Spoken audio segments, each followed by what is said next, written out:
Imagina acordar um dia e descobrir que cada pessoa à sua volta está a fingir. Hum. Que a sua casa, a sua rua, pronto, a sua cidade inteira não passa de um gigantesco cenário. Quantas E que o rotinas mundo seguimos inteiro sem assistiu à questionar? sua O filme vida nos mostra 24 que a horas por prisão mais dia desde que eficiente não nasceu. é Menos feita a de pessoa que está no muros, centro de mas de tudo. hábitos, Exatamente. medos e É falsas uma seguranças. premissa E que a verdadeira liberdade absolutamente não começa aterradora, quando não é? tudo faz E o que é sentido, fascinante ao mas olhar quando pelos temos materiais que coragem temos, de o guião atravessar o e que o nos infográfico assusta. que dissecam Agora eu este quero universo, saber de você. é que Se isto vai estivesse muito no para além lugar da de ficção. Truman, Sim, você é quase um sairia espelho. ou É um preferiria espelho ficar em um muito mundo desconfortável confortável, sobre mesmo controlo, sabendo que sobre ele é realidade falso? Deixe a sua e sobre as opinião nos prisões que nem comentários. sempre têm grades visíveis. Exato. E a nossa conversa de hoje é precisamente sobre uma dessas prisões perfeitas. Uma em que o prisioneiro nem sequer sabia que estava encurralado. Vamos tentar explorar as ideias de liberdade, de controlo e essa realidade que é assustadoramente familiar na história do Truman Burbank. E ao fazê-lo, talvez questionar um pouco as paredes dos nossos próprios mundos, não é? Sem dúvida. Porque, no fundo, a questão que esta história nos obriga a colocar não é só sobre o Truman, é sobre as gaiolas douradas em que todos nós, às vezes sem dar por isso. Acabamos por viver. Exatamente. E essa expressão, gaiola dourada, aparece no infográfico e descreve na perfeição o ponto de partida. O mundo do Truman é impecável. Sim, é tudo perfeito. Uma cidade ensolarada, sem crime, com vizinhos educados. Uma rotina que funciona com a precisão de um relógio. Ele tem um emprego estável, uma esposa, aparentemente carinhosa. À superfície é a vida que muita gente desejaria. E essa perfeição é precisamente o mecanismo da armadilha. Uma das ideias centrais que retiramos da análise é que a prisão mais eficaz não é construída com muros físicos, Não. mas sim com hábitos, medos e falsas seguranças. O conforto absoluto da repetição, a certeza de que o amanhã será igual a hoje. Isso é muito mais poderoso para manter alguém no lugar do que qualquer barreira visível. É uma espécie de anestesia. O que é um paradoxo, porque normalmente associamos a perfeição a algo bom, a um objetivo. Mas aqui, segundo as fontes, é uma ferramenta de controlo. Como é que algo que parece tão bom pode ser, na verdade, uma arma? Porque a perfeição fabricada elimina a variável mais perigosa para qualquer sistema de controlo, a espontaneidade. A vida real é caótica, imprevisível, cheia de falhas. Claro. Ao criar um ambiente onde nada disso existe, os criadores do programa removeram não só o sofrimento, mas também a autenticidade. O guião resume isto de uma forma arrepiante. A cidade parece real, mas não parece viva. Falta-lhe a fricção, o atrito da realidade. É como um jardim perfeitamente cuidado, mas dentro de uma estufa. É bonito, mas estéril. E essa falta de vida, essa esterilidade é que acaba por tornar o sistema vulnerável, certo? Exatamente. Um ambiente tão controlado não sabe lidar com o imprevisto. Pois, Um sistema tão hermético é, por natureza, extremamente frágil. Qualquer elemento que saia do guião, por mais pequeno que seja, destaca-se de uma forma gritante. E aí começam a aparecer as primeiras rachaduras. e essas falhas no início são quase invisíveis. Não é uma parede que cai de repente. Não são pormenores. São pequenas coisas estranhas que se vão acumulando e que começam a perturbar a melodia perfeita da vida dele. As fontes detalham algumas que são fascinantes, como um projetor de iluminação de estúdio que simplesmente cai do céu à porta de casa dele. E a rádio depois tenta disfarçar, não é? Diz que foi uma peça de um avião. Exato, mas a semente da dúvida já foi plantada ali. E essa semente começa a ser regada por outras anomalias.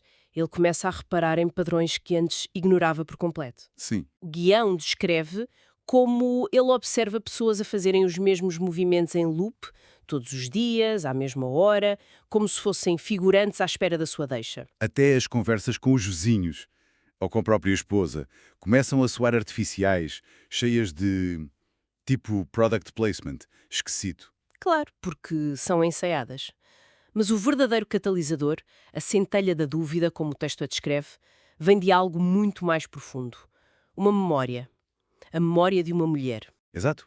Uma mulher que ele conheceu, que tentou desesperadamente dizer-lhe a verdade, antes de ser arrancada à força do cenário. Essa memória é a única peça que não encaixa de maneira nenhuma no puzzle perfeito da vida dele. É uma falha no código-fonte da sua realidade, Isso levanta a questão central de toda esta primeira parte da jornada dele, não é? sem dúvida.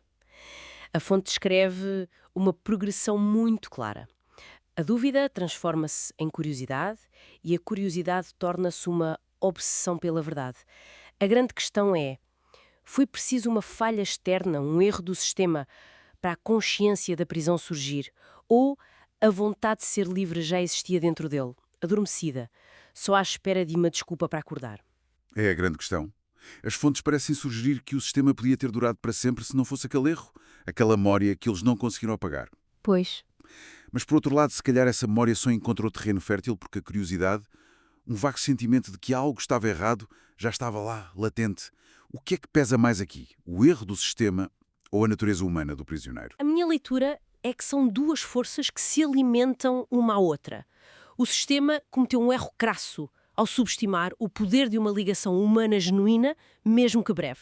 Certo. Mas essa memória só ganhou força porque ressoou com algo que já estava dentro dele. Talvez a natureza humana não possa ser completamente programada. Pode ser suprimida, pode ser adormecida com conforto e rotina, mas a ânsia pela verdade, pela autenticidade, continua lá. E quando essa obsessão toma conta? Ele deixa de ser um observador passivo. Isso mesmo. É a passagem à ação. Ele para de simplesmente sentir que algo está errado e começa a testar ativamente os limites da sua realidade. Começa a provocar o sistema. Muda a rotina de propósito, faz viragens inesperadas com o carro, entra em edifícios onde supostamente não devia entrar.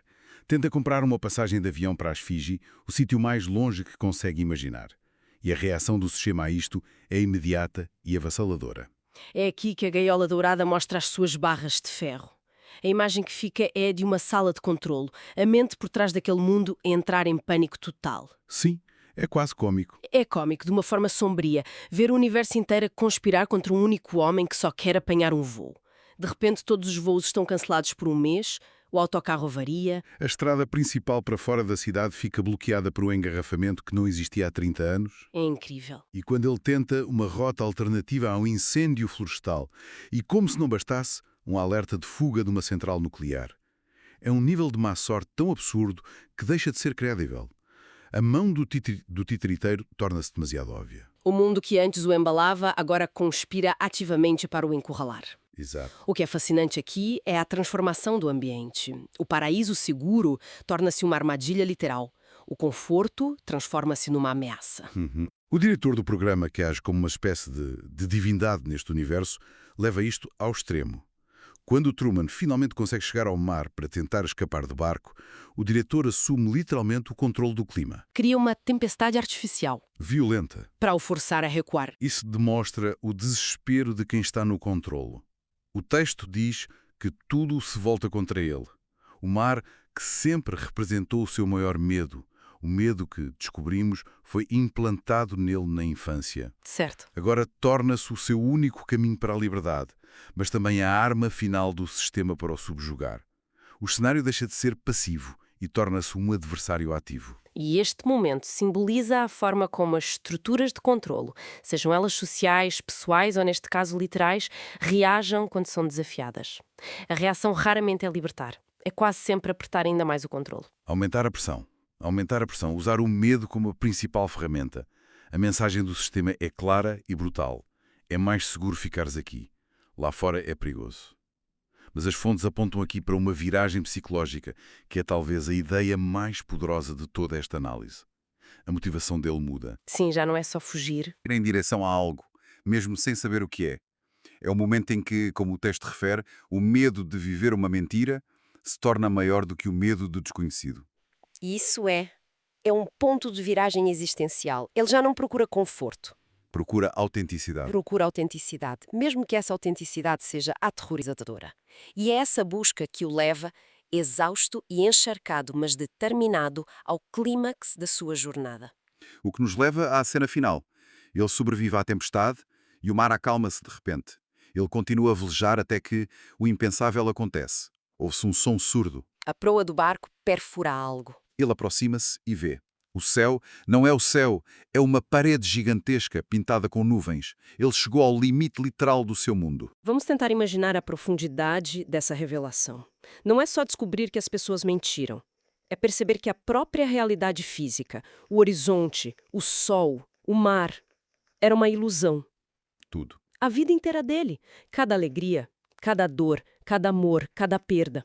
Não foi apenas observada, foi dirigida, produzida e transmitida para entretenimento. Uma das fontes descreve-o como um momento em que ele percebe que nunca foi o protagonista da sua própria vida. Foi o produto no espetáculo. Exatamente. E nesse momento, com a mão a tocar na parede do céu, ele descobre uma escada que leva a uma porta de saída. E é aí que ouve, vinda dos céus, a voz do criador do programa. Uma voz que lhe oferece a oportunidade de ficar, sim, de voltar para a segurança, para a previsibilidade, para o mundo que, apesar de falso, é tudo o que ele conhece. E pela primeira vez na vida, como as fontes sublinham, ele tem algo que nunca teve. Uma escolha real. Uma que não foi escrita para ele. Exato. E a escolha é apresentada de forma brutalmente clara. Ficar no conforto da mentira ou enfrentar o caos do desconhecido. Isto já não é uma escolha entre dois lugares. Não, é muito mais do que isso. É uma escolha entre duas formas de existência. De um lado, ele pode continuar a ser um personagem numa história confortável e previsível, amado por milhões, mas sem autonomia nenhuma. Certo. Do outro, pode tornar-se o autor de uma vida real, mas totalmente imprevisível, sem garantias, sem guião e possivelmente solitária. É um momento em que ele pode finalmente deixar de ser um espetáculo para se tornar uma pessoa.